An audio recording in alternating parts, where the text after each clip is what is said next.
Welcome to Bring Out Your Badass Self, a movement to break your negative thoughts and habits and instead focus on building each other up and encouraging fearless authenticity. Each week, we will get vulnerable and share experiences alongside our guests and audience. Come rediscover your inner badass self. Hi! Good morning, badass. Good morning. How are you doing? I am good, but I have really been missing you. This is our second little take because we thought we went live and we didn't. But okay, so here's what I wanted to say because I missed you while you were in Hawaii, but I was getting all of these amazing pictures through social media where you were like, you look way more tan now than you did in the pictures. But in the pictures, your eyes were like glowing and your skin was radiating. You like, if I didn't know you better, you looked like you were pregnant. You were like glowing, you were so happy. So it was like just joyful to see those pictures and know you were doing it. But now that you've been back for like a week, and we're working together, and I'm trying to be respectful of all the time that you probably need to catch up. This is like the first time I'm having a real conversation with you, and I am so thrilled because I have missed you. It's like, I think it's been 3 weeks, but it's maybe 2. No, it has, I think, been 3 weeks because we haven't done the show for 2 weeks because I was on vacation over those weekends. And I do have to tell you, it was super amazing. And just so everybody knows, I'm not pregnant. The opposite, actually. Opposite. And so, but I think the reason that I'm probably glowing is because Hawaii was just so amazing. The air there, like I can understand why people would want to go to a beach if it's Hawaii. Every time I've gone to a beach, it's like humid. Florida or South Carolina, Hawaii was completely different type of air. And it was just amazing. And I think the other reason that I'm glowing is just because of the experiences we had. My husband did a vow renewal. So we have our 15-year anniversary coming up. And then we had a surprise for my bonus daughter, who's 30, Kennedy. Yeah. She received an engagement proposal at the end of our vow renewal. So it was so sweet. And so she was so surprised. Aw, that's amazing. I love it all. I think the other thing I really, really loved is we swam with manta rays. We did night snorkeling, and that was amazing. And then my daughter and I got to check off 2 bucket list items, going to Hawaii and then also going in a helicopter. So yeah. So you and Riley did it. Jay did not. No, he said he did not want both of us to die. So he was like, nope, not doing that. So he is very fearless, but he was like, nope. And he won't do a hot air balloon again either. So, yeah, that was too much for him. Yep. So I've done hot air balloon, skydiving, I just keep checking it off. Oh, I love it. I love it. Oh, well, we have some people coming in. Let's say hello to them. And it is Happy Full Moon Friday and also summer solstice. Yep. Yesterday was the last day, right? And today is the first day of summer. Yeah, exactly. And Maya, who's going to be joining us soon, also said it's a strawberry moon. Yes, it's the strawberry moon. So all of the moons are named. All of the full moons are named. And it's the strawberry moon. Nice. Carmen is here as well. She said, good morning, my favorite beautiful badasses. Oh, good morning, Carmen. Missed you. Kim is here. Good morning to my favorite beautiful badasses. I have so missed you both. And so we've missed you guys. It's been weird over the past 2 weeks not doing the show. Don't you think? Yeah, I agree. It was totally weird. Fridays were weird. Like like Thursday night, I was like, oh yeah, I don't have that tomorrow. That's very weird. Okay. What will I do with myself? You know, one of the days the last Friday, I took a vacation day, like I was still available because you were gone too, but that was easier. You know, it was like, okay, all right, fine. I'm getting to leave, but it was just weird. And I missed our like connections with some of our, you know, normal people. Like I was missing, you know, just the experience and seeing everybody's face as they check in and say hi, you know, so I missed all that. Yeah. I was looking for my little before the show, I was trying to run off right before, and I was trying to find my little clip. I have a flower clip that I have, and I wore it last night. So I went to an S&PS Atlanta event, and it was a luau. And so I went there, and I was like, well, this is perfect. And so I wore the same dress that I wore to our luau that we went to, and I had the little flower, and everybody was like, oh my gosh, you know, you look very Hawaiian. And we go, well, I just came back from there. I'm totally prepared for this. I know, but I couldn't find it. So I was wanting to wear that, but that's okay. Yeah, I have the puppets that that Renee sent me. She sent me full hand puppets, like, but they're emotions. So I have like, you know, I have angry, and the kids cannot wait to get their hands on them. So I have angry. Surprise, this one might be my favorite. And didn't Carol send you one too? She just an image of one. Oh, I got you. Sad is super sad. Sad makes me sad. I don't like sad. Oh my gosh, that's awesome. Scared is pretty cute too. How is your finger doing? It is. So I used Manuka honey on it, and Manuka honey, medical grade Manuka honey that you sent me, and I swear to God, it grew back. Like, I mean, I have never seen something heal better than it has. So I don't want to show it because the nail is still pretty weird looking, but I have cut my finger before. Yeah. And this was worse than that time. And this healed significantly better, like weeks ahead of time. Yeah. Anytime you have a burn or a really bad cut, Manuka honey will heal it just like that. It does have to be medical grade, but it's amazing. It really was like, and I am talking about it to everyone because it's just amazing. Like, literally, they cauterized it, and then they had used glue. So like, you know, when I was able to start like washing it and changing the dressing, you know, the glue is still there for a while. And then I was able to get it all off. And then I was using the honey, and like with a couple of days later, I was like, is that still glue? Because there was this like brand new chunk of skin that had grown over it, and it looked like fake. Like, it did not look real. Wow. But it was my skin. That's awesome. Yeah, it was so cool. That's so cool. Yeah. Well, I want to make sure we get into today's show. Yes. And so as you guys are continuing to come in, let us know, say hello to us. I also received some other people that said that they were going to watch it, new people that are going to be watching the show, but they couldn't come this Friday at this particular time.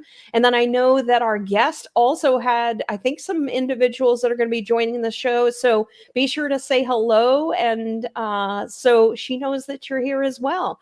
And so with that, I would like to go ahead and bring Maya to the show. So give me just a second. And let me flip this around. Good morning. How are you doing? Good. How are you guys? We're doing well. You are in a beautiful setting. I love the nature behind you. And so it'll just allow us to be able to have just a sit back conversation today. Yes, it's a mellow spot to start the day. We're working on our backyard oasis. Nice. It's really pretty. I love the fern wall, or like Yeah, it's a backdrop that I used for a while, and I had to put it somewhere. So it was like it's going on my deck now. Yeah, it's beautiful. Uh, Well, well, Maya, what I would like to do is maybe just have you introduce yourself, a little bit about yourself currently, and then we'll get into your story, but just let people know a little bit about you, what it is that you do, and maybe a little bit about your current life, just as an introduction. Yeah, sure. So I'm Mia McGlynn, and my business is McGlynn Media LLC. Formerly, it was just a photography business, but I found that in order to do all the things that I love, I wanted to kind of get it all under one roof. So I do self-publish. So I have several children's books out, and I am working on a book for adults as well. So that'll be to come. But yeah, so it kind of encompasses a lot of things that I dabble in. I love that. Yeah. And I have so go ahead. I have been following you, and I love the variety. Like you don't know what you're gonna get. Like if you see a Mia McGlynn post, you're like, okay, this could, and every time I'm kind of surprised. I'm like, oh, this one was spiritual. And I'm like, and and like you're kind of, your photography, construction, spiritual, you're all over, and I love it. Yeah, I tend to focus on things that I love, and I have like a big passion for the blue collar world. So that's where a lot of, things get really jazzed up, and I like to throw stuff in there. But my upbringing, I mean, back in the day when I was young, it was like new age spirituality kind of upbringing.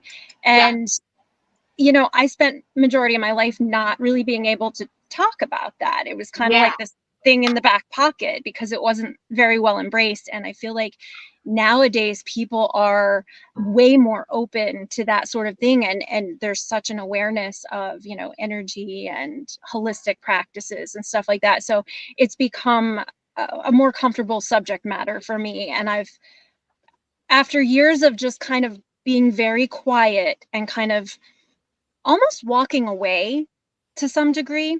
Mhm. Um, I fully embrace it. There was a pull for me, and I fully embraced that, and went back to expand my Reiki attunement and practice, and it it's been life changing just in the past couple of years to have fully embraced it and to see the difference that it can make. I just think more and more people need to be open and aware of the practice. Okay, Yeah. it was funny before you joined the show, whenever I was talking with Maya before you joined, backstage, we were actually talking about the fact that a lot of times people have all of these different things about them, but people might know them for the one thing. Right. And a lot of times people tend to categorize someone and they're like, oh, Maya is a photographer. Well, no, Right. she also writes books and she does this and she does that. And so we were talking about how a lot of times people want to narrow you down into one little space when you're so much more than that. So Yeah. Yeah, that's Yeah, so true. And I have I a hard time with that. I know. yeah.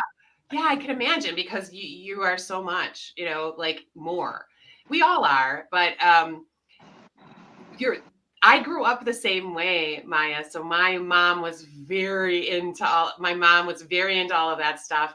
And I have many funny stories about it, and her doing Reiki on us and all sorts of stuff. I'm 44. And so I've watched the same thing. I've watched like it become more mainstream, and and now my mom's not here, but like for a long time I was like, you're an OG of this stuff, you know. So it's been cool to watch it. But That's there's so awesome. much beauty there, and power. So Yeah. I love that you're into it as well. We've got Yeah, I love Leslie here hearing from other New York. stories about it too. Oh yeah. We'll have to share those stories. And so, Kate, I think as we go through this, you and Maya will find even more I know. synergy and things that are the same as well. And so, Maya, let's talk a little bit about you growing up. A very interesting way to grow up in a family of how many? A lot. It's a lot. We lost count. Yeah. Yeah, my parents, I was the only biological child in my family, and I always wanted siblings. And my mom couldn't have any more kids. And by the time, I mean, and I tell this story all the time, when I was very, very little, my mom tells me about how she had walked into my bedroom at one night, and I remember doing this too. I would do it for multiple things. I used to wish upon a star. You remember the like starlight, Mm-hmm. star bright, first star I see Mhm. tonight? I would Mm-hmm. make wishes. And that was one of the things that I wished for, that she caught me in, was that I wanted a brother or sister. Hmm. And so fast forward, by the time I was 8 years old, they involved me very wholly in the decision to start taking foster kids. And so we all went into that and never looked back.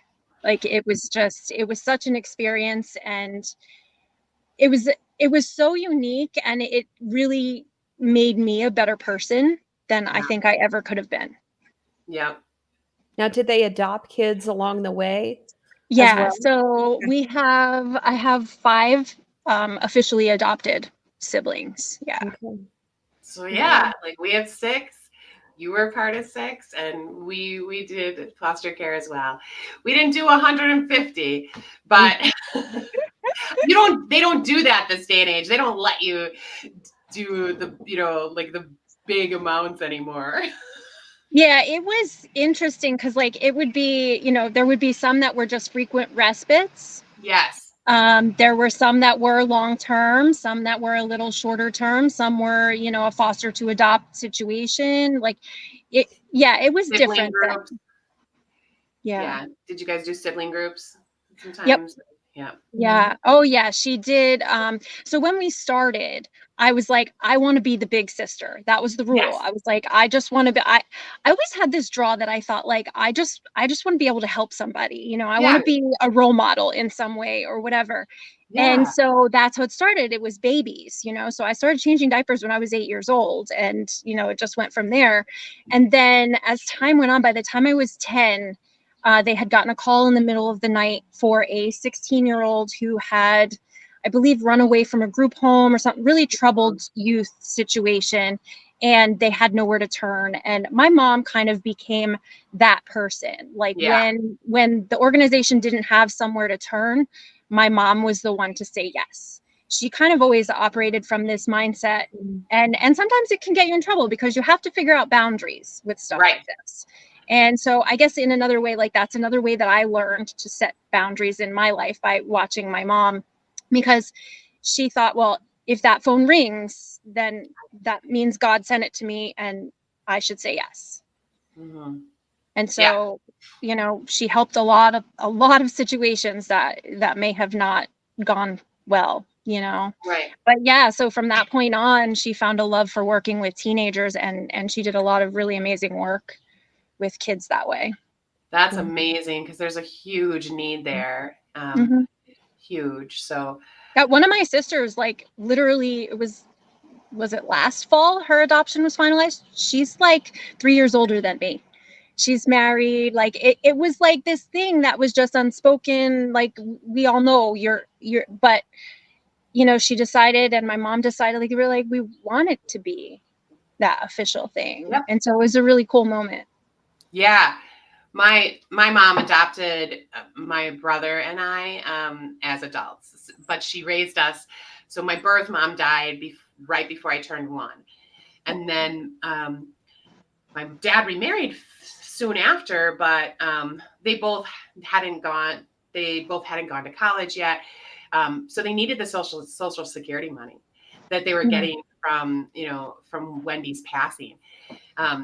And then just kind of got away from them. They just, we were a family, it didn't make any difference. But then Andy and I were both in college, and my mom said, I'd really like to adopt you.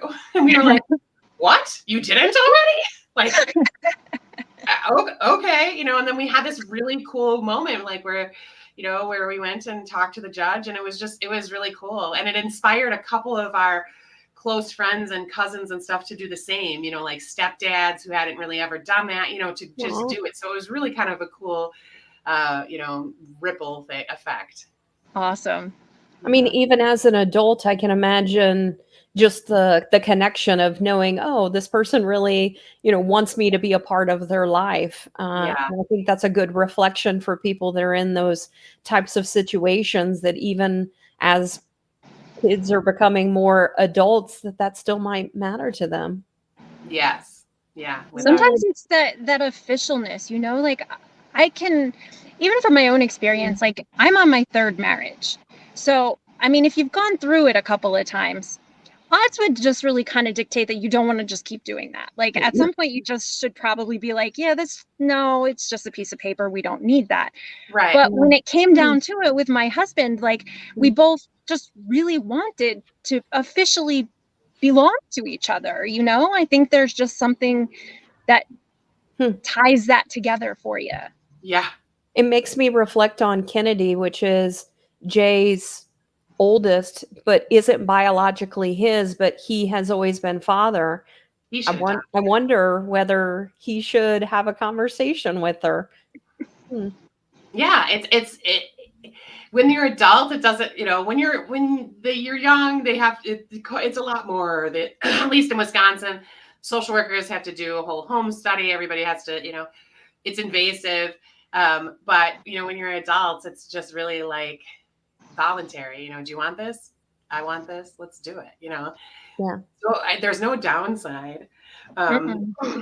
So, real quick, I'm gonna say hello to Leslie, who is joining us from New York. So welcome, Leslie. Thank you for joining us. And so you mentioned 3 marriages. Maybe we start with the first one? Sure. Yeah, that makes sense.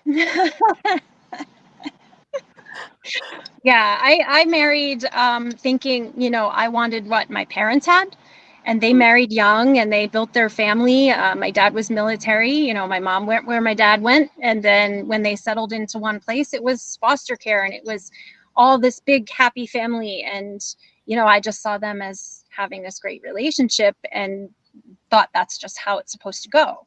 Right. And so I, met my husband working at a job as a secretary, and he was in construction. And I really was just attracted to his nature of being like in charge and just being able to command a situation without freaking out, like things could all be handled. It's no big deal. And so I always thought that was really neat. And so,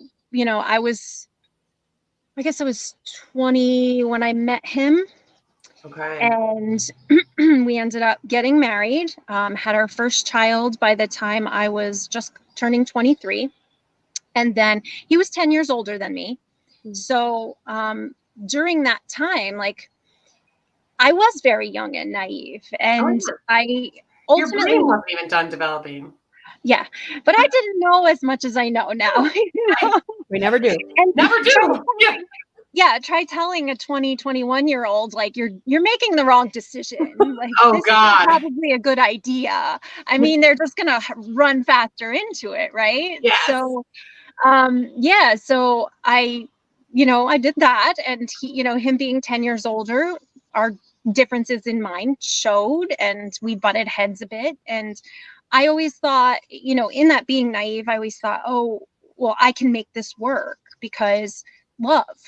Right. That's all that I need. It just needs to be love. And I do love this person, and I've accepted who they are. And okay, so he's, rough around the edges and I'm overly nice and, whatever. Like, we were very opposite. If you were to look at us side by side, many people were like, what? Like, what are you doing together? How did that work? Yeah. And, he had some health issues and stuff, and being 10 years older, he wanted to have the kids closer together. So our kids were only 14 months apart.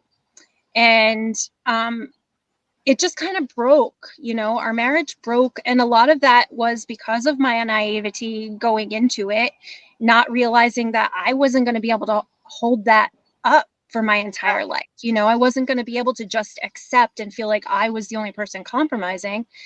And, it got rough to the point where I was just like, I'm indifferent now. I built so much resentment. He worked all the time. There was very little help. Two babies you're juggling. And, I was very thankful to be able to be a stay-at-home mom at the time, just pursuing my degree.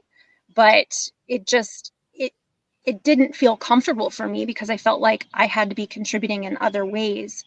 And when I tried to, say, well, I want to get a job so that I can contribute financially in some way, at first it was okay. And then it was like, no, like when the interview went well and it was this, and then I was excited, and then he just put the kibosh on it. And I'm like, okay, I guess I'm not doing that. And so I started to see and feel like I was always being controlled, and like I was never going to be good enough, and nothing I could do was right. Like it just started to really fester. Yeah. And I've had therapy over time, because obviously having two kids together and the relationship not working out, the divorce was extremely dramatic. It took 3 years. It was not easy. And he did a lot of things that, I guess for me, it's like we ended up spending so much money on legal fees. And I always questions, I'm like, why do you want to do it this way? Like, why can't this just, he wanted nothing to do with like supporting me in any way with the kids. And I had no job and I had no money. I was a stay-at-home mom. Right. And they were babies. So I was trying to figure it out. So, he did take pills on my 25th birthday. I woke up to a letter and found him on the floor. And so I spent the day at the hospital with him. And the letter was basically, telling me what to do with the house and the dog and the money and happy birthday. And Gosh. I immediately, my response to that was, we're done. And I felt guilty about that, because I thought, who does that? Who leaves their spouse who just, did something this dramatic? Like, you should be hurting for them. You should be trying to fix it all. I just had guilt, like I should be responding differently. And I wasn't. Like, I was angry because I thought, you did this because you wanted to manipulate me because of our situation, because it had gotten kind of ugly. Yeah. And, so I went to my mom's that night with a laundry basket with enough clothes for me and the kids for like a week. And I remember standing in the house that we had, just like with this laundry basket in my hands, just kind of spinning in a circle. Like, I don't know what to do, like I don't have anything. I don't feel comfortable taking anything here without us having a reasonable communication and figuring out how it should go. And so it was the beginning of a really difficult process to separate and, finally divorce. And I continued to go through a lot of manipulation because, he was very challenging for years. Yeah. And it sounds like, that you just knew in your heart that it was time to go, and you couldn't deny that, right? Well, so it felt volatile. I thought, if you can get to this point where it's this bad, we are volatile together, and that's not healthy to raise children in. Right. Like, I could, like a million times during that 3-year process of a divorce, I thought, oh, if I just go back, it will all go away. If I just go back, he'll be happy. It'll just be quiet. I could just shut up about everything. I could just pretend.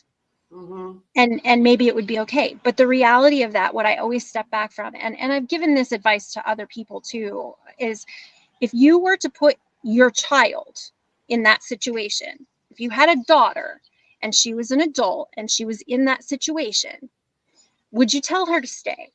Would you tell her to be unhappy and to never know what love was really supposed to be like? Right. Probably not. So why would you want to be that example for her? Yeah. Exactly. That's how I viewed it. Yeah. I'm curious, in the situation with him, he went to the hospital, correct? I was just curious because I had a situation similar with a boyfriend in high school but in actuality, he didn't really take anything. And so I was just curious, um, because it was a manipulative situation where I was breaking up with him and he was stating he was going to be committing suicide. And the moment I said, well, we need to call 911, he then was stopping me. And that's when I knew that he was faking. So I was curious if your situation, whether it really was an attempt or whether it was and really, when you think about attempts in suicide, it's attention seeking one way or the other. So it is important that we do that, but when it's done in a manipulative way, that's when you have to make a decision for yourself and what is best for me. And you hate what it is that they're doing to themselves, but you also can't go down that route for yourself as well. Absolutely. Yeah, no, it was for real. We had to call an ambulance. He was getting his stomach pumped the whole way and, Okay.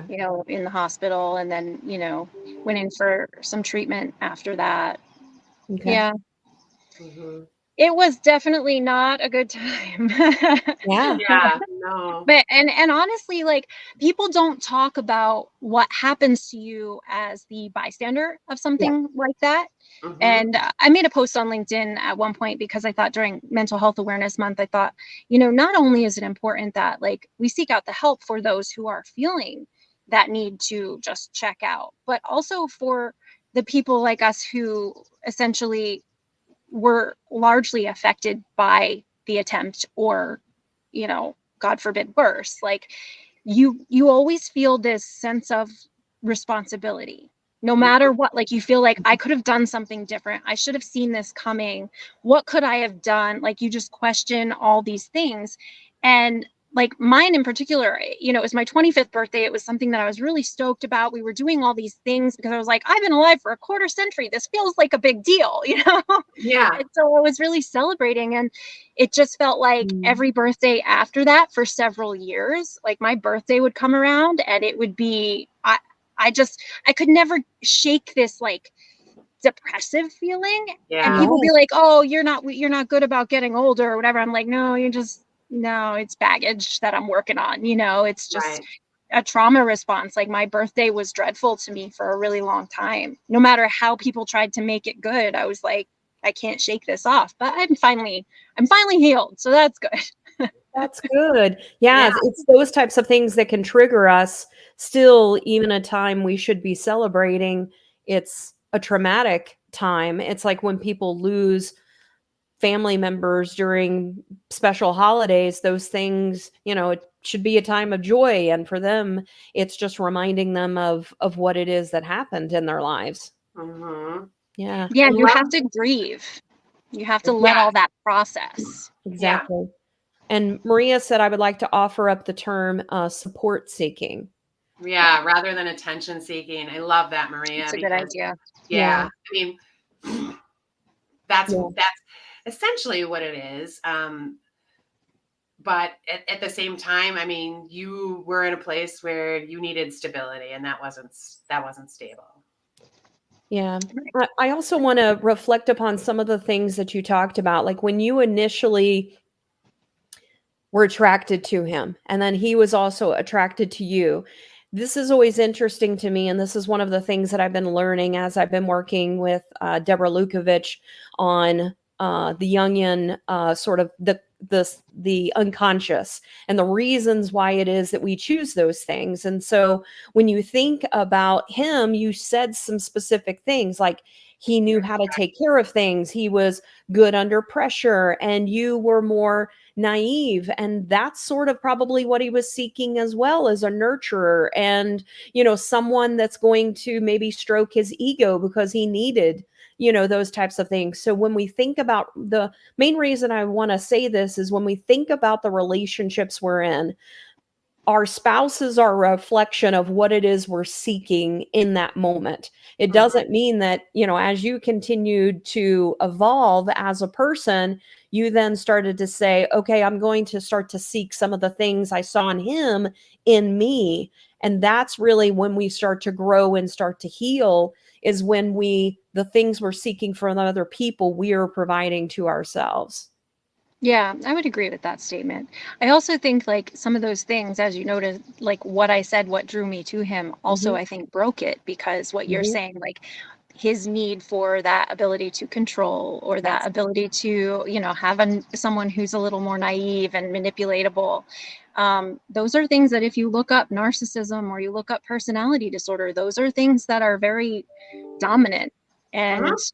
in my experience over the years, I often said, oh, this is what, oh, that's what that was. Like so many Yeah. situations, like post marriage, like Mhm, because Mhm. obviously raising kids, I did never want to take my children away from their other parent. It's always been, and I think mm, maybe that's because I was raised with fosters. And so I saw how hard that can be to Yeah. navigate the relationships, but relationships are so important to me, and figuring out how to communicate within them is so important to me. And so I didn't, as tempting as it was to be like, I'm taking these kids and I'm going, like I wasn't willing to do that at the core of who I am. So I stayed and I fought, and sometimes I kicked myself because I thought I could have prevented some of these hardships that my kids have had to figure out on their yeah. own subsequently with their other parent. You can't, because I try very hard to just stay objective and be there for them, to support them,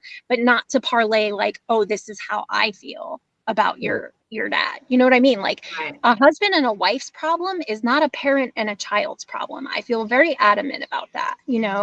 There were flaws between my parents that I didn't realize till I was much older. And I'm Right. Mhm, like, my dad's gone now, so it's not like I can sit down with him and talk about it. Or would I? Because it's like, that was your relationship. That was between you and mom. Like our relationship, you were a good dad. That's what mm, matters. Right. And So, you said your dad was in the military, and your mm, mom kind of followed him around. There was, you were at your young age wanting what they wanted. You went for mm. someone that was like, the lead. similar to that, right? Yeah. Yeah. Yeah. I wanted a lead. I liked that. But ultimately, I've learned a lot along the way, and obviously having a second marriage after that, and, you know, the changes that occurred in me from one to the next and now to where I am now, it's like there's so much great valuable information there. Like if I could just tell everyone every, relationship tip that I had, as a result, it's just crazy. Yeah, it's interesting, even with the things about individuals, there's the light. I always say the light and the dark side of things. So being assertive is, one of those things that's good. When it starts to go negative or goes to the dark side, it's more about the control aspect of it. So Yeah. it's really about what is being seen in that same type of energy. It's which side are you showing about yourself. And I think that that's one thing for us to realize, that we all have light and dark amongst us, no matter who we are. None of us are perfect. All of us have that, the things that are the good part of us is also sometimes the bad part of us that we have to watch Yeah. out for. Yeah. Different people bring out different sides of us. Like it Absolutely. does different things. Absolutely. Yeah. I love Maria's commentary. I'm going to just bring it up Yep. because um, it goes kind of along with the support seeking. So she's saying, just because someone says or is showing you that they need support, it's okay that if you're not the one that can do that, if you don't have the Yes. skills, or you don't, you don't have the desire, or if you don't, if you're just simply not capable. Yeah. Yeah. That's Mhm. totally valid. But I think, that ties again to that like guilty feeling and the feeling of Mhm. being responsible, because it's really hard to say, like, no, I can't help you. Like, Right. I'm not the right one for you. Right. Exactly. Right. Yeah. Absolutely. And that's for you to decide how much you can handle as a person as well, which goes back into the boundaries that you were talking about earlier, that your mother helped you to learn a little bit more. And so I think maybe even though you were in a situation, you got to a point where that reflection of what it is she dealt with, you saw, I gotta get out of this situation. Yeah, my boundaries, I learned a lot by watching my mom not know when to say no.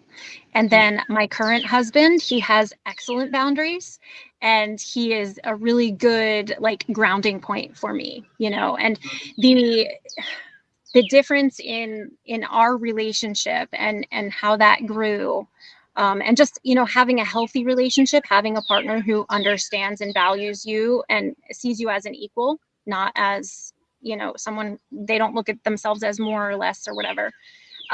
It's really key, and so we communicate really well, and so I have so much respect and love for him, and I know it's mutual, so it's way easier for me to hear when he says, you're going too far. Like, we need to draw a line, because I know that he's doing that for the health of our relationship.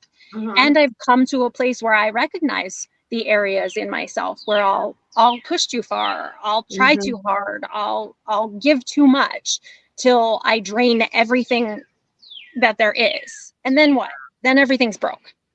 Right. Exactly. Yeah. Yeah. So as you were getting out of this relationship, talk a little bit about the things you started to discover about yourself, and then evolving, you know, you had kids and now you eventually get into another marriage, maybe talking a little bit about the things you discovered along the way that you were exploring about yourself. Yeah, so obviously it was a hard knock because I had nothing. I had, I think, $1,500 that I had gotten as like a scholarship money refund because I had paid out to some classes. And that was my lawyer retainer. I didn't have work, and my kids were both under 2 years old. So for me to be able to work was virtually impossible.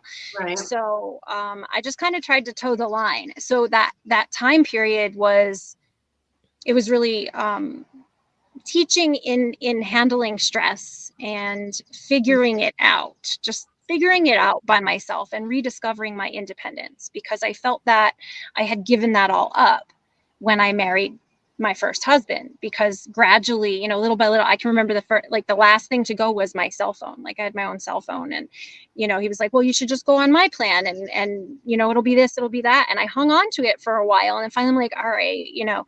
And I really remember that as one of those moments where I was like, I literally have nothing now. Like I'm Nothing not, independent. nothing of my own, you know? And it was very true, because when I left that marriage, I left furniture that I brought that was like, it was my parents' dining room table from when they were young and stuff. But because I walked out with a laundry basket and he wasn't letting me back in, it became part of a court battle. So I Mm, had nothing, not even my own things were mine. yeah. So it was a teaching moment. I had, you know, very little money.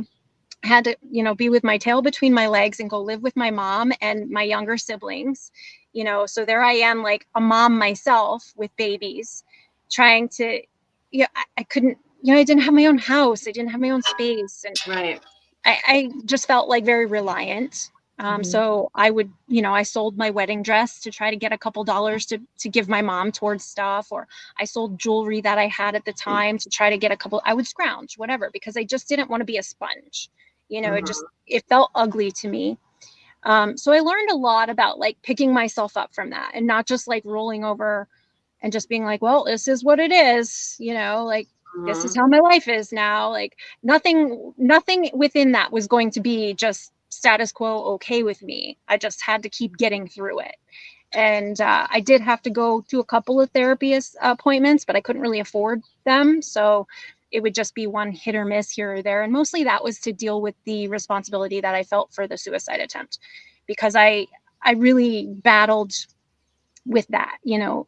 I Mhm. had 2 kids with this person. Like I felt guilty that I left. I felt guilty that it happened, and I questioned everything about it. And that therapist that I went to, you know, she helped me. I feel like every time I've ever gone to therapy, like there's always like a key phrase or something that I end up taking away, a nugget Mhm. that lives and breathes from that point on. And this was, you are not responsible for any other person's decisions. Yep. Right. And I beat that into my head. You know, I kept telling myself. And then with my anxieties at times and stuff, because that's been something I've always battled, because I found, you know, then I wanted to be controlling, and I always tried to be perfect, and, you know, everything Mm. had to be a certain way. You know, I started to navigate some of the anxiety that I felt towards him with just simple mantras all the time. I'm okay. When I felt myself increasing and amping, I'm okay. I'm okay. I'm okay. I'm okay. I'm like, I should really be more eloquent, right? Like, that's the stupidest mantra. I'm okay. Like, can I be more creative? But that was what was going to get me through that time. So that's what I did. So, I mean, I got through a lot of it. I managed to, I started decorating cakes. I taught myself to decorate cakes because, the kids were having a birthday and it was something fun to do. And, so then I was able to side gig a little bit. So it kind of started me with that interest I always had in like business. I always felt like I wanted to do something myself, and that gave me a little taste for it. So I did that for a little while, and I did get online at the time. Like MySpace was a thing. So since I only had little toddlers, I couldn't really go anywhere, and I couldn't afford to go anywhere anyway. So I would get online and talk to people, and I ended up reconnecting with my junior high sweetheart by MySpace. He was living in Colorado. I'm in Pennsylvania. We had dated when we were 15, and he was my first date. We had gone to a movie with my older sister and my now brother-in-law. He was my first kiss. We dated for like 3 months over a summer, and we used to live on opposite ends of town. So what we would do during the summer is call each other up and be like, okay, I'm going to leave my house now and you're going to leave your house now. And we would walk the train tracks. I don't advise walking train tracks, but we walked the train tracks through town because it connected where we live. Right. So it was literally right in his backyard and like right down the street from me. So we would meet in the middle and then walk the rest of the way to the other person's house. So that's how we spent our summer. So we have a lot of fun memories from that. So we reconnected online and we're talking because I guess he had found alumni from our class. And so he ended up moving back across the country to come be with me and my kids. So the day that we decided that we were going to reconnect officially, that he was back, he was at his parents' house. And obviously I'm still living with my mom for my situation. And we said, you know what, let's do what we did when we were kids. Now, by this point, we're like, I think 26, so it had been 10 years. So we agreed to it was January, get dropped off at the train tracks and walk until we met in the middle. And we did. And it was a beautiful day in January. It was like a balmy 50, 60 degrees, something like that. Like it was gorgeous. Couldn't have been more perfect. And so it was like your fairy tale kind of thing, and people that knew us and knew him, for the longest time, they always said, oh, he's pined over you forever and he adores you. So it was everything that, you thought you wanted. I always said, and I post this sometimes, I always said, I want movie love. That's what I want. Like, that's what I said as a kid. I'm a romantic. I want movie love. and if you're big into manifestation or whatever, the universe listens to you. However, I will advise, be more specific. The universe likes detail, because my joke about my life is I said I wanted movie love. I did not say I wanted Lifetime Movie Network love. Should have been more clear, right? There's a difference. I wanted to work out at the end. Yeah. I should have said Hallmark, maybe. I don't know. Maybe that was too cheesy. I'm not sure, but I should have said something more is all. Because ultimately that fairy tale turned very bad. Or I was with him for 7 years altogether. It took me about 4 to get down the aisle because I was resistant after having experienced what I had experienced. And we finally got married. We had a couple of miscarriages before my pregnancy with my youngest finally stuck. And so essentially we were in a place where we were kind of working our way hard and getting everywhere we wanted to be. And then I found out he cheated on me in a very public and dramatic, inappropriate kind of way. And it was ongoing. It was an online affair, and it was ongoing for several months that I had no idea. And he was in some trouble for it. We'll just say that. And so he came home from work one day and I'm like, what? Why are you here? Like, yeah, that's how I found out.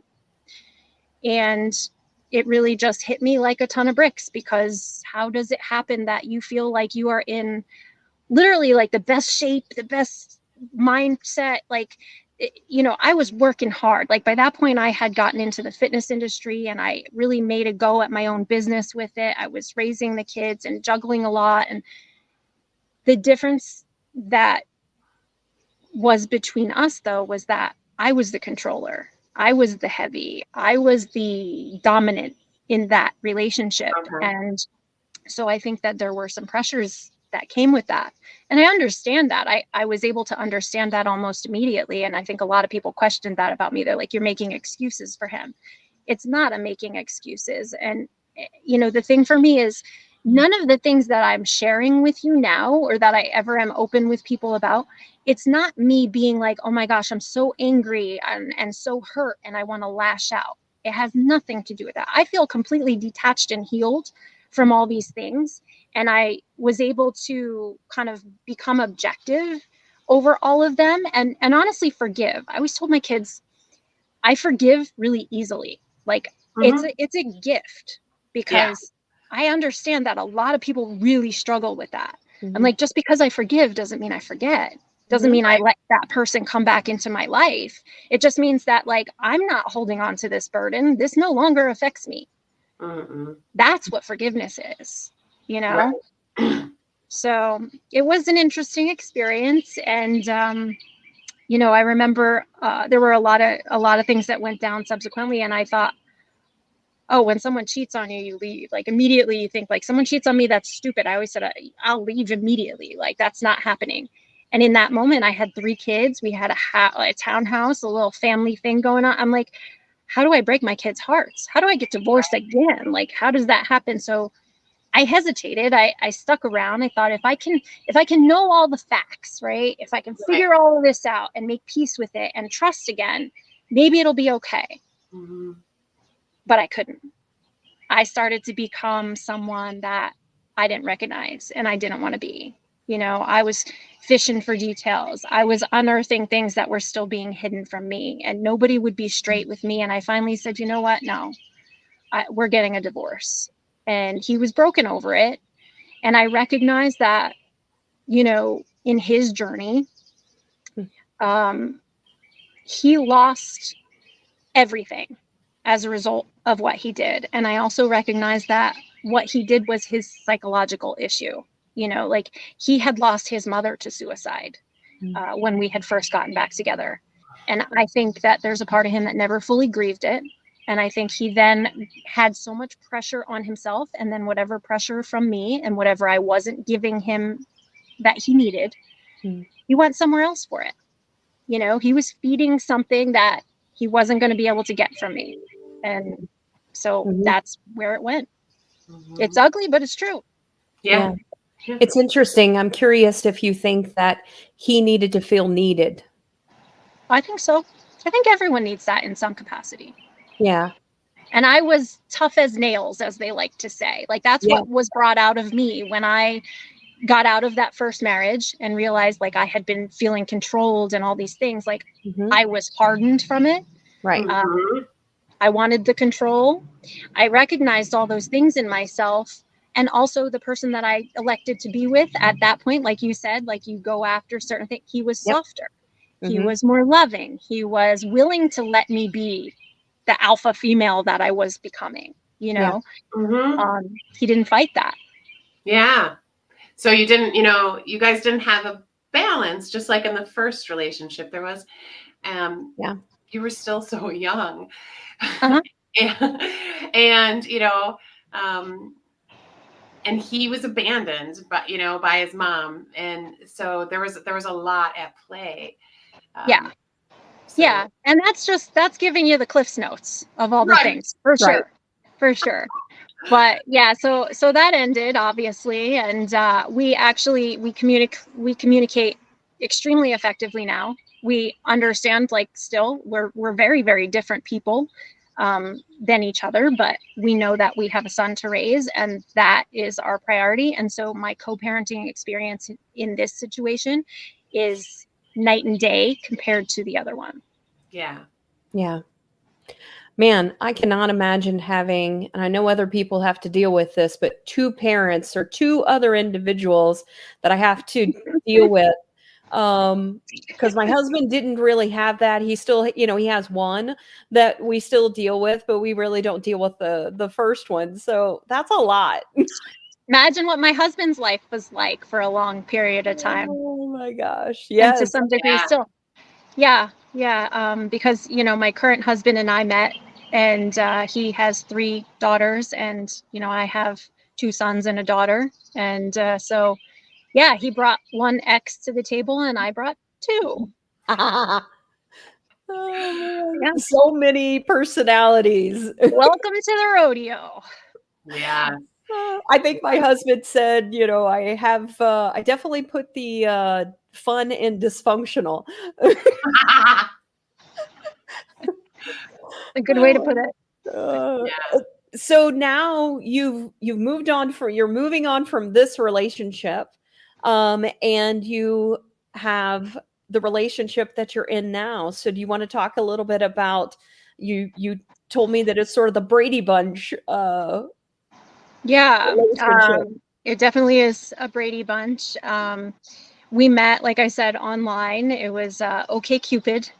Because after my second divorce, obviously I needed some eat, pray, love time. So I kind of took time off. I traveled a little bit. I just kind of invested in figuring out who I was again, because I Yeah. thought, like, obviously I need some time with God right now. You know what I mean? Like, I need to just find my peace before I would like get into anything else. And, you know, one of the things that I recognized in my life, I never spent a lot of time dating. I was not a person who dated. I was a serial monogamist, if you will. Mhm. I was like, if you're in a relationship, you're getting married. There we are. You know, Yeah. it just was, everything felt to me like, you know, you're investing yourself into this and it's supposed to go somewhere. So I always say, like, you don't get married because you're like, oh, this will be a great first marriage. Like, that was not what I was thinking. You know, I thought I could make it work. But yeah, so I did some traveling. I had a few little relationships and whatnot, and, you know, just tried to figure out a balance because my kids were kind of traumatized from going through that experience. And we were just trying to find our place. And obviously, I had to run home to mom with my tail between my legs again, because once again, I really didn't have a leg to stand on. The house that we had was not mine. I did at least have my own vehicle in that situation that I didn't have to fight for. And, you know, my work was, I was like a self contractor. I taught fitness classes all over. Right. So I was trying to not have to like jump ship on my kids during this pivotal time and make even more changes and make myself less available. So I really tried to navigate keeping my costs of living down as much as possible. So Yeah. that's why I moved back in with my mom and siblings again. So that lasted for a while. And when I met my husband, I had just gone through a period of time where I was like really forcing myself to date and not like become attached to anyone, and just learn like, what do I want? What Yeah. don't I want? You know, I Right. had been teaching, I used to teach seniors like Zumba Gold class. And I'd been teaching one day, and some of them knew my situation. You know, I shared my story, and there was this older couple. They were salsa dancers, and they, you know, would come and talk to me. And I guess they met later in life, and they told me their story one day. And she told me, she said, you know, I prayed one day and I made a list of all the things that I wanted in a man, and I put it in my Bible. And then there he was. And I was like, I should do that. Right. Except when I sat down to make my list, I was like, I have no idea what I want. Like, I don't want a cheater. I don't want a narcissist. Like, I don't know what I need. I have no clue. And then my husband messaged me. Apparently he had messaged me before and I must have missed it. I don't know. So luckily he was persistent and messaged me again. And we started talking, and it was great because he actually was invested in conversation. Whereas, you know, online dating can be such a train wreck. Like, people are just really not good at communicating, or their desires are just not where mine were, you know? Yeah. So we shared a lot by way of just, you know, back and forth. And then finally we, uh-oh. We may have lost her. It sounded like maybe she lost power or something like that. So Yeah. I'm sure she'll be back soon once she gets things reestablished. Yeah, it's kind of nice that we heard the uh-oh. I know. So at first I was like, oh, is it me or is it Kate? Yeah. Uh-oh. Yeah. So, her story as she continues on, it looks like she's coming back. So let me remove this one and add this one. There we go. I'm You're so back. sorry. It just like No died on worries. me. I said probably her electricity in her phone ended up going away. So Oh, electronics, they're so fun, right? exactly. Oh, It was gosh. actually nice that we had a little warning because we heard you say uh-oh. So it was like less confusing. than Yeah, my normally. screen just like went black and I'm like, oh. We heard it.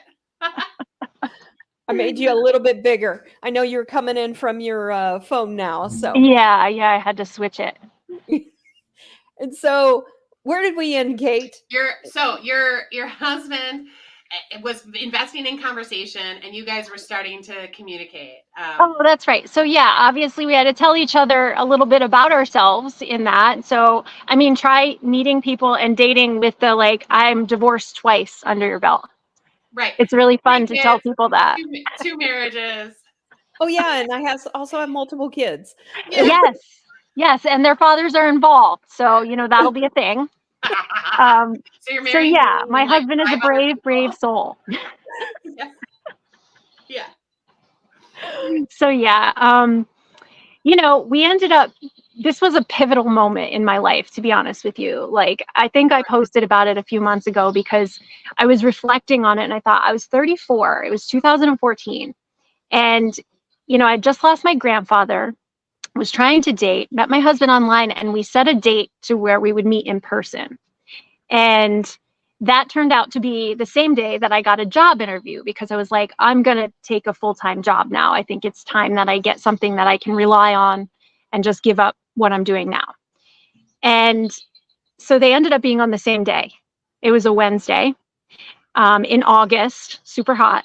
I had to teach a fitness class and then go to an interview. And then that evening, I was supposed to meet my husband. And I was doing the thing that, everybody tells you should never do. So never do what I did. I was meeting him at his house. So you're possibly getting murdered that evening. I know. I was like, but luckily, at the job, get murdered. As much as I wanted to get out of this town that I'm in, because I felt like it haunted me with all of my past here, here was my now husband, and so in that, though, I guess the comfort I had with meeting him at his house is because like he had shown me where it was. So it's like, it's on a main drag. It's only a couple miles away from my very good friend. And I was like, all right, she knows everybody. And this guy's got kids. Like, I did my own little background check to make sure, like, I'm not going to get like chopped up and put in the basement freezer, right? Like, we should be okay. So I did do that, and it worked out. Obviously, I'm still here, but I mean, do your research, folks, before you go on dates with new men. This is a PSA. I actually just learned how to do face reading, so I could read their face and their facial expressions to know when they were lying. So there you go. Yeah, you don't need to take a class. I didn't do any online dating, but I did no research and had plenty of very dangerous situations. I did lots of online dating, and that's how I met my husband. Yeah. Yeah. So it is possible, folks. It is possible to meet your match out there on the online dating world. I know a lot of people get discouraged, but I would say, especially in my situation, I feel like I would love to give people hope. To know, like they say, half of marriages end in divorce. And then they say, if you go on to marry again, the percentage goes up. And then they say, if you go on to marry again, that percentage of failure goes up even more. Right. So like, yeah, it stands to reason, like I should have just thrown in the towel because, by that statistic, I was doomed to fail. And I speak to the fact that I don't think that that's true because I think that you learn so much about yourself from every relationship that you invest yourself into.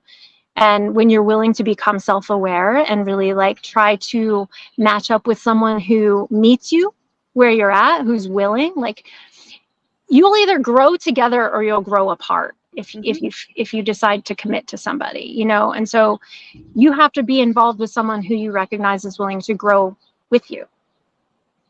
Yeah. They're not going to be a wall to you, you know, because, and I mean, I'm the type of person, like, I'm always looking for like personal growth and development and like everything that I can, the juice of life, like everything that I can suck out of this experience, I am going to.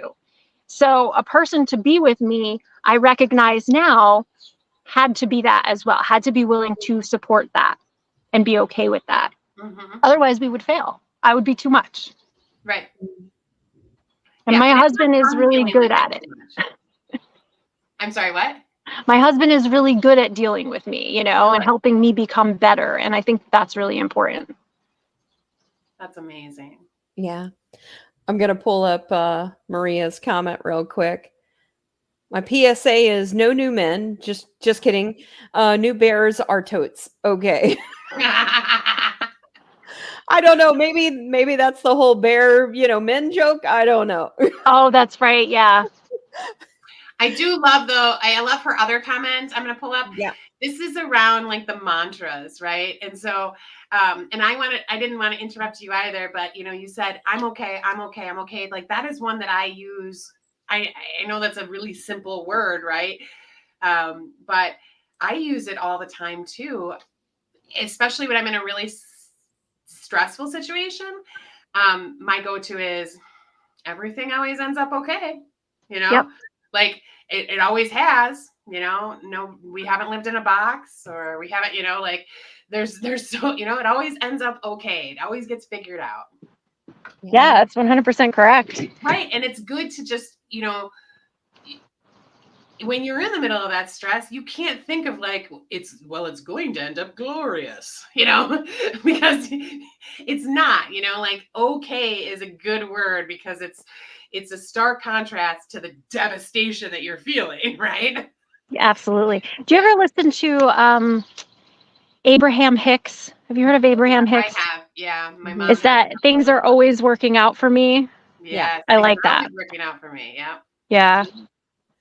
Yeah, and the thing that I really love about your story is that along the way, and I know we didn't get through, get to all of the little details and things like that, but you also discovered more about yourself along the way as well in, as you were figuring out and learning more about photography and learning more about marketing. And I think for me, the biggest takeaway, and I want to understand what you want to give as a takeaway or a final thought as well to our audience. But for me, one of the things that was always instilled in me from my mother was independence.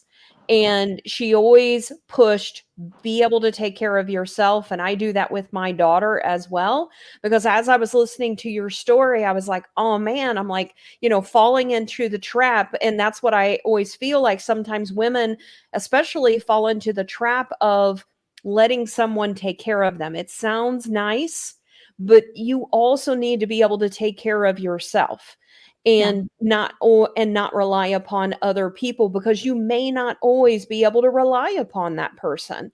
And so for me, it's about discovering you, because that's the most fulfilling aspect of life, is really understanding what makes you tick and what is it that you really like and how is it that you can be independent. So my takeaway, or the things that I would like people to go away with, is find yourself. I love that in between, the second and the third marriage, you're like, whoa, okay, I really need to, like, what do I want in life? Yeah. And that's really what's important, is we understand who we are, what it is we need to be able to grow. And that's going to continue to evolve as well. Also be okay with parting from relationships as well. Yeah. Yeah. It's never easy, but. Mm-hmm. No. Yeah. But it's life, right? We're all growing, and when you grow, you change. That's what growing is. A tree doesn't grow without changing. So Carrie says, my idea on repeat is nothing is the end of the world. It will work out. The sun will come up. The earth keeps spinning. Yes. Yes. That's a good one. Another one is like, I think to myself all the time, like, I'm not the only person who's ever had to do this. Yes. Exactly. Yes. You know, like if you have to go for a surgery, that's my thing. I'm like, well, I'm not the only person that's ever had to have this done. It'll be fine. Yeah. No, Yeah. no kidding. Exactly. Yeah. So I want to end with a final thought that you have, and then also how people can connect with you and the things that you might also, the things that you're doing to also give back to society. So I would say, like, if anything, like a key takeaway from, some of the stuff that we've talked about today is like, no matter how knocked down you feel or how bad you feel like you're failing at everything, like keep getting back up, keep being resilient, like believe in the fact that there is more and it always gets better. Like you just have to get through. I would say to my daughter sometimes, I'd be like, you just have to get through this thing. Like it's really tough right now, but like maybe later today or maybe tomorrow or maybe a week from now, like that part's over and it's behind you. You don't have to think about it anymore. It's just get through this tough spot. And the tough spots always they always make us grow in some way if we think about it. Yeah. If we're willing to reflect on it, any challenge that you have, if you're willing, you learn from it, so you bring that into the next situation, you're better for having experienced it, so that I feel like is one of my leading things for life, always knowing that, I can get back up. I've proved it to myself over and over again. Now, I can start from scratch, yeah, things are good now. And I have gratitude in my heart for every step of my life, and it can all change on a dime. And that's okay with me now because I know like I'll be okay regardless. Like I can start over. It's fine, Yeah. So that's really empowering. I want people to know that, Oh. like, no matter how bad it looks, you can start over. Yep. All you have to do is believe in yourself. Yeah. And as far as connecting with me, I'm very present on LinkedIn and Facebook as McGlynn Media, or you can find me as Mia McGlynn. My website is available to get in touch. I do a bunch of different things. One of the things that I'm really passionate about is like the blue collar world. So I do volunteer for a nonprofit called Crew Collaborative. And they work to remove the stigma about construction jobs and stuff like that, and educate younger generations so that they have a better picture of what's available out there as a career path and stuff like that. So that's really cool. And as a result, I kind of have my own little passion project, which is like a when I have time for it thing, but it's called Building Blue Collar. So I, kind of go around and interview and kind of spotlight different trades and small businesses. I really get excited about small businesses. I always want to be a cheerleader and an advocate for that because I know how hard it can be. So I offer, marketing and commercial photography and things in that wheelhouse. And I also offer help with self-publishing since I've published a couple of books. Yeah, I love that. Yeah. I love the way the light is hitting you right now. I really think it's cool that you had to switch devices and now, you have this whole angel thing going on. Thank you.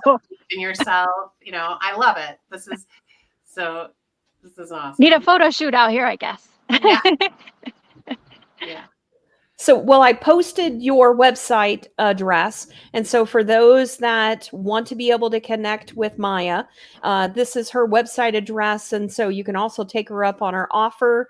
If you're wanting to look at doing a book, I might take you up on that just to talk to you a little bit more.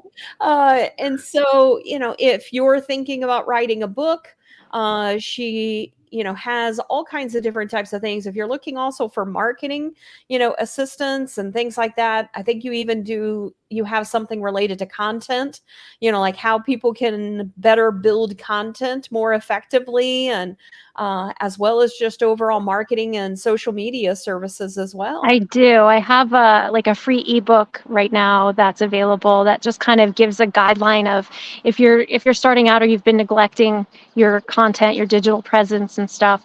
It's helpful for that. It has some of my favorite apps to use that kind of help and are very low cost or no cost to use, and a little bit of tips in how to implement use of AI to help you kind of cut back on some of the legwork.